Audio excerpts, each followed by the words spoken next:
Sven Faulconer, nice to meet you. Nice to meet you too, Kelly. I'm a fan of your work. You have created some amazing scores and soundtracks, Thank you. from Ready or Not too, which is a fantastic movie. Nice. When I love, did you see it at one of the free screenings, I imagine? yeah, Oh, cool. but I love the characters. I love the final girls. But the music is so different throughout. Yeah, tell me more. I want to hear this. Well, I mean, it starts out with that kind of 80s vibe, and then it goes into this classical pieces. And there's like my favorite example of how music affects films Mm, is in the scene where they introduce the kids. Like mm, each one, you can tell that kid's personality before you meet them. I mean, mm. just as soon as that music picks up, you know that like Kevin Durant's character is a little funky. You know what I mean? It it affects it so much. I mean, it's just sometimes we forget how much it can influence the scene. Yeah, yeah. Well, thank you. That's really cool. No, I think it's an interesting balance between obviously the emotional relationship that Grace and Faith have, and then on the other hand there's the over the top, the blood and the kills, and then that gets followed up straight away by the comedy, and it's such an interesting balance. And typically I feel like the score needs to stay away from the comedy because it's playing the the bloody gory aspects like true horror, and then being out for the jokes makes it so great. And it's like that constant back and forth that's really interesting in my opinion. And I think with the introduction of the characters the same thing happens, because there's there's like the lawyer who shows up with his book, and that always had to be a big deal, and that theme comes back later too when the goat pit opens and all that stuff. But then there's, when they sign the book, that the directors always wanted that to be really playful, because these people are so above anything else that they're they don't even get excited about this. This is going to be a fun day at the park for them. Right. It's crazy. How do you get when you're trying to create something for a film, like you did with Scream Sick or Hellboy 4 or any of those other movies? How do you kind of jump from that one field to the other, the different vibes when you're creating? Within one movie, you mean? Right. Hmm. Man, I someone asked me that question recently, just in a random conversation, and it was like a tricky one because I've never really thought about it. For me, it's a very intuitive process, and it's what really attracted me to film scoring, because in reality, whether you're writing horror or comedy, it doesn't even matter, or a documentary, typically you'll write something that you think is the best thing you have ever written. You will have worked on it for days and days. You'll have created all these cool little unique patches, and you think you're going to blow them out of the water. And then you have the moment where you play the piece and you turn around, and you can already tell their faces tell everything. They're like, yeah, that's cool, but it's not really what we're going for. And it's then the feedback that you get that tells you so much. It doesn't always happen. Sometimes you really knock it out of the park, but usually it's really kind of responding to feedback and then revising it or completely rewriting it. But it's such a valuable part of the process is getting it wrong. And it kind of takes a very specific type of person to enjoy that. I think it's the same with editors. It's the same with a lot of people in below the line in post of filmmaking. But it's a feedback process, and I feel when you to answer your question, where you've got these scenes where there's a lot of switches, and I do feel like that was what was fun about this movie, because it goes through all these different genres so quickly. There's maybe a moment where the sisters connect, and then boom, someone shows up with a bazooka, and then boom, I'm not going to give anything away, but something funny happens, and then someone gets killed in the most gory way, and then there's a joke again, and it's so fun to find that how the score should evolve. And I don't and that's what's fun about the challenge. But I don't know, it kind of comes very organically. I bet you it probably does for most composers, but for me that's really what I like doing, is the sculpting of the stuff. And it's a skill that I feel keeps developing, and you keep getting better at the more experience you develop. It's definitely what I saw when I worked, because I came up under these grandmaster composers like James Newton Howard. I worked for him for 7 years, and you learn from them and you see how good they are at it, and it's just this sculpting that you get better at every movie, and it's so fun. Right, well, what is your creative process like? Did they just they give you a scene and you see it or you hear it or they describe it and then you make the song? How does it work? Well, on this one, and this was also influenced by my collaboration with Brian Tyler on Scream 6, because Brian, I think, on most movies has written suites before he even starts writing new picture. And I think it's a real smart thing to do because it allows the filmmakers to watch something without connecting it to the movie. They, of course, know what the movie's about. They've seen the scenes over and over, but it just allows you to present a tonal palette and themes and motifs in a way that's loose from the cut. And he insisted upon that we would start with a suite for Scream 6. And so it worked so well, and we the response that the filmmakers have to a suite can be really interesting because they can really zoom in on a little part of the suite that you would have never thought would be interesting or become so important, and they're like, this thing, can we turn this into something else? And so that's definitely something that I learned from Brian Tyler. And then on this one, I did the same thing. So I wrote some of the first thing we did was we had a little spotting session where we watched the movie together. That was where they were cutting the film in editorial, and so we watched we spent pretty much the whole day, because it's you stop the movie, you talk about this. I might have questions, because the movie will have what they call temp score, which is scores from other films that kind of makes the movie play well. And so sometimes they'll stop it and be like, don't even listen to the temp here, this is completely wrong, but what we really want to do here is play the emotion of grace, or whatever the note is, or I might ask them to stop the playback and be like, why are you choosing like a rhythmic thing here, shouldn't it be more this or that? And so that's like that was the first step in this case, was the spotting session.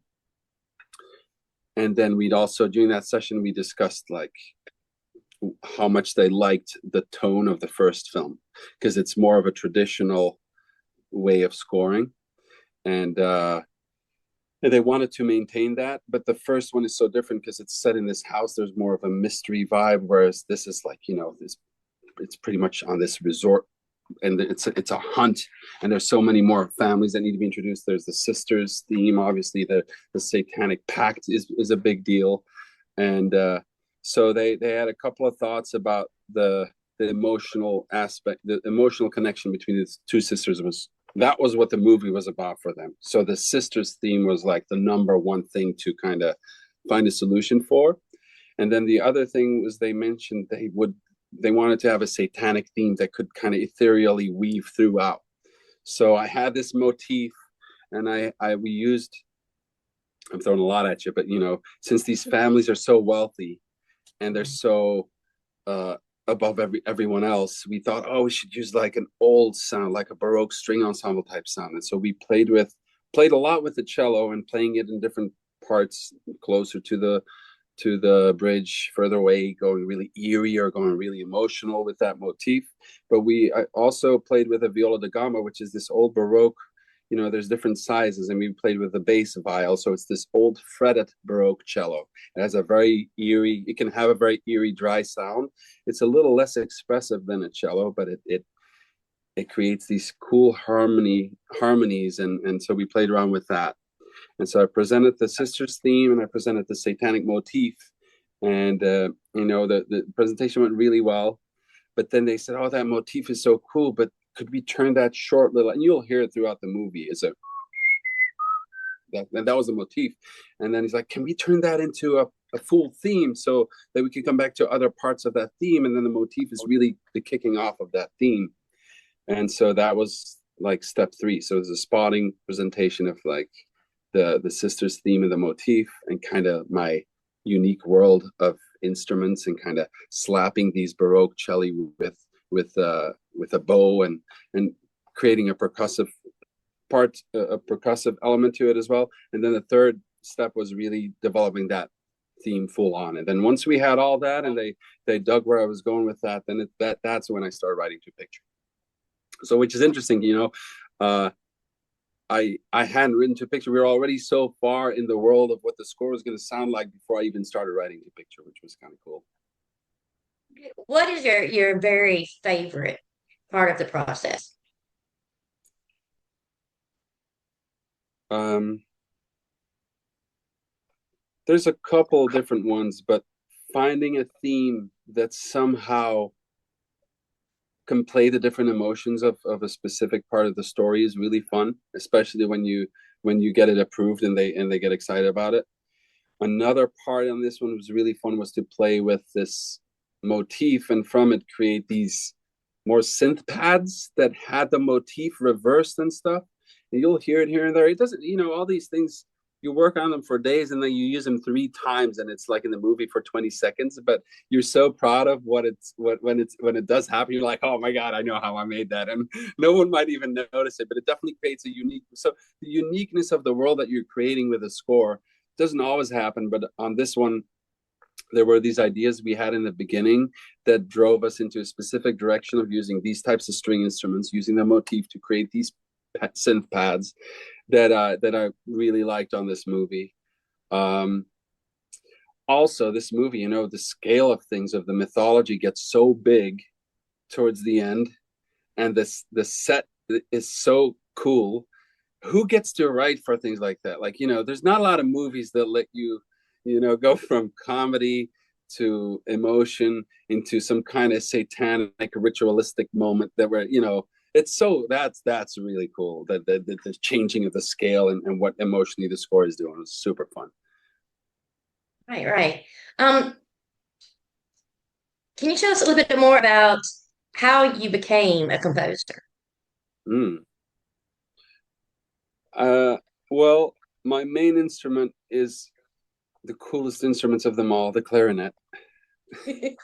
And so I'm pretty good at playing any single reed instrument. But before I started studying the clarinet, because I grew up in Belgium, and you don't really study an instrument in school. You either don't, you just play the recorder. That's the only thing you were taught in school. So there's no band practice or any of that stuff in public schools in Belgium. So, and my dad was a clarinet player, so you kind of have to go to what they call the music academy if you want to study an instrument, and you start that pretty early, like 8.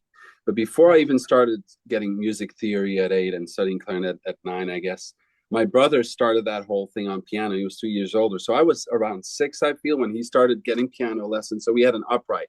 My parents bought an old upright, and so as soon as that was in the house, I was like, especially from like the Belgian TV shows, I could still hum like all these TV shows, like, and I would play that on the piano. That was the first moment that I was like, that my parents were like, "Oh, he's really good with these melodies and finding them on the piano," and I love that challenge.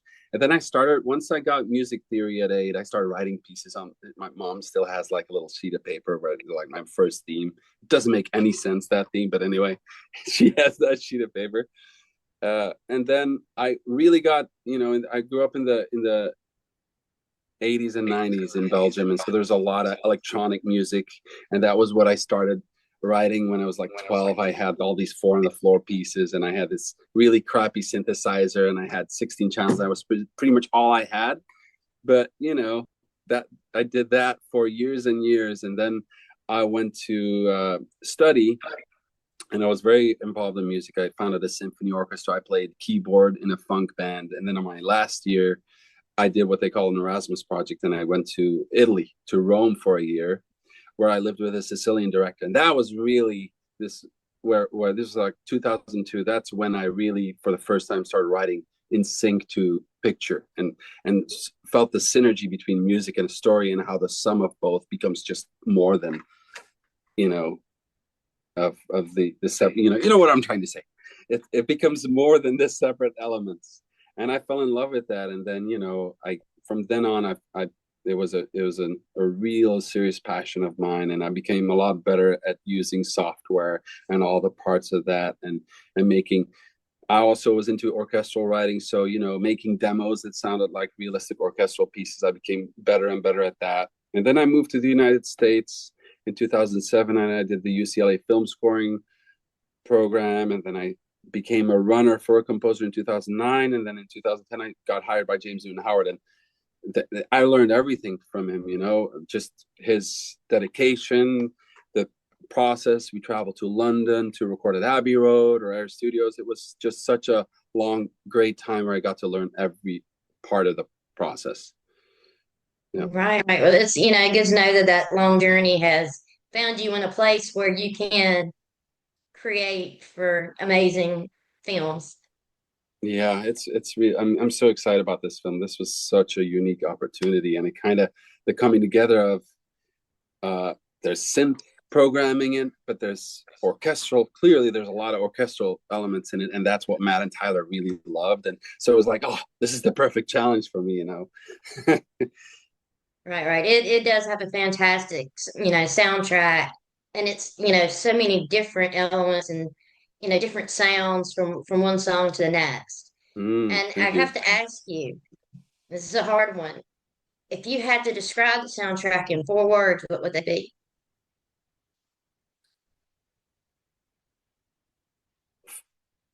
Just adjectives. Yeah, just There's 4 words. definitely, I think, satanic should be in there. The Satanic Pact. So satanic. There's the pact, the bylaws, the High Council. So whatever you would want to call that. Um, Love for sure. Love would be the first one probably, because I think Matt and Tyler in all their moves are really good about selling the essence of the story. And if you care about that, then the rest all makes sense, right? And I think they did that really well on this one. And all the actors are so great. So love, satanic, bylaws. I don't know, bylaws is not the right word, but you know what I mean. And then sacrifice. Yeah. It's definitely got a lot of sacrifice in it. Yeah. Yeah. In a good way, though. Yeah. In a fun way. Definitely. So, tell me, what are you working on now? Well, it looks like I'm working on a really exciting film, but I don't want to jinx it.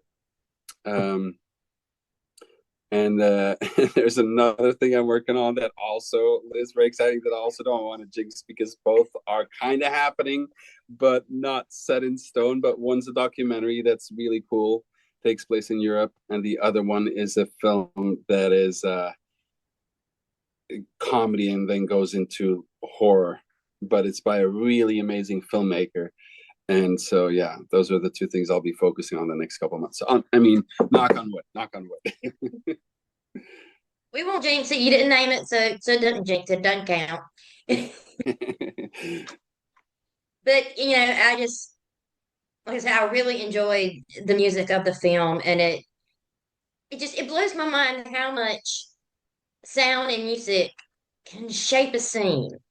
Mm, mm. Like even if there's something like just terrible and bloody happening, and there's like perky music, it just completely changes things. Do a 180, Yeah, and that's got to be hard though. Is that hard to do? I don't think so because those are the easy. I mean, it's a challenge to find the right thing, but in a sense, it gives you a clear goal. For instance, the blood signing scene where they all sign the book in blood. That I think that's one of the favorite cues of the directors. It's so interesting to see what the favorite cues of the directors are, and it's usually to do with how the music really changes what the scene could be about. And there's another moment that I always thought was so interesting that they really liked, which is after the whole hospital raid at the beginning of the movie, and she, I mean, I can't spoil it, but then the lawyer kind of shows up with the gas masks. They thought that was like such an interesting like palette of sounds, and it's like these.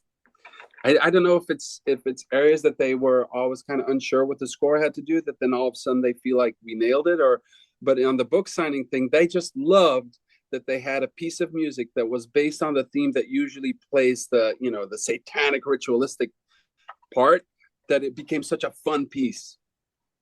Same when Francesca shows up, that it's so fun, and they wanted it to really feel, and the book signing they wanted to be magical, and they're like, oh, that's so cool that the same theme that works in all these dark scenes and and where it gets so gory that it works in a fun way, and they really like that. But it wasn't that hard to turn a theme that plays in one way into a fun. You just kind of, and then, in a sense, it's so clear what the challenge is that you're not kind of second guessing yourself. You're just going hard for that, the energy that they want there. And then they were so excited once they heard it. They're like, this is now the scene is done finally, because they had a hard time finding when they were temping it with other scores. It's really hard to find something that does that in the right way. And then to all of a sudden get it related to the theme that plays very differently in other parts, that's a really fun part, I think, for the filmmakers. Yeah, and like I said, I think it blows my mind at how much music can just shape a scene, and for someone that can create it, that's even more amazing. So I mean, I'm impressed. Oh wow, well, thank you, that's really sweet of you. And like I said, I know the soundtrack is out as of today, Yeah, that's right. and I've listened to it and I've seen the film, and now I want to rewatch it so I can watch for those little pieces in those scenes you mentioned, Yeah. because some stuff you just I don't know, it's like it all combines in a perfect way. Yeah, you feel it. Typically you want the viewer to feel it as a whole, and for the separate elements not to stand out, unless that's your goal. But on in this movie, I feel generally you just want them to be sucked into the story, and I think you typically are in this one. It's like one big ride. It's I don't I watched it. I'd seen it so many times, and we watched it at the premiere in Austin at South by Southwest, and it was at the Paramount Theater, and the energy there was so insane. I don't know when you watched it, but the audience was just going so crazy. And then I watched it again the day after the second screening, and there was fewer cast and crew there. So I thought maybe it was just because there was a lot of cast and crew that were all like really feeling it. But it was the same thing. Like the audience went nuts. And so, I wasn't even, usually I get so distracted because I'm listening to my score. I'm like, oh, I wish I would have done this there or whatever. And I'm just over analyzing it still. I can't let it go. But the story just pulls you in.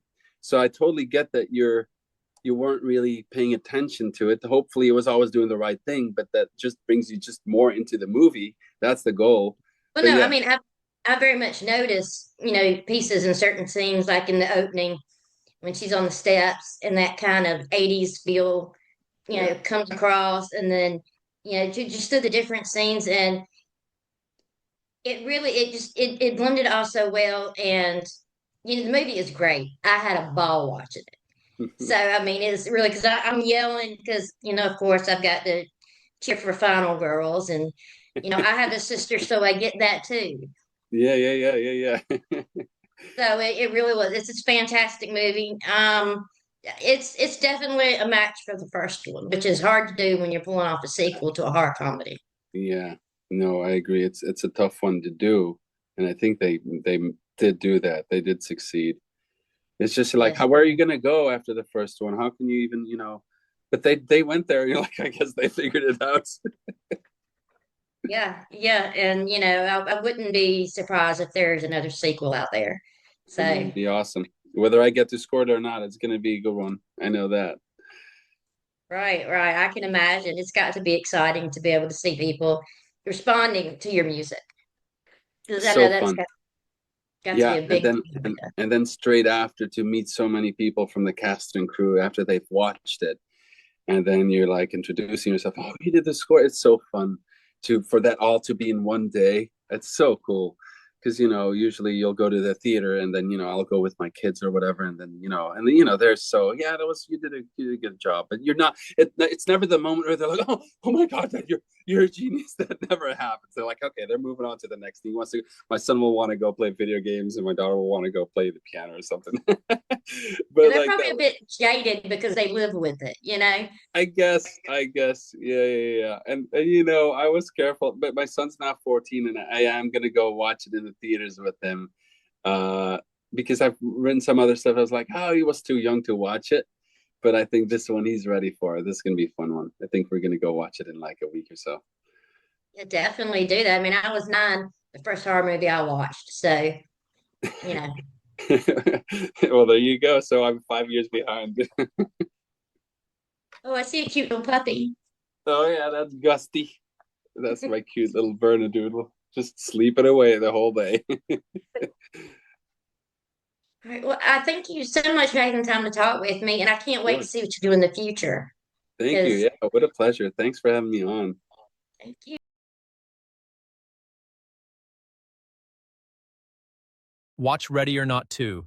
Here I come in theaters now. For more horror news, interviews, and more, visit horrorfuel.com.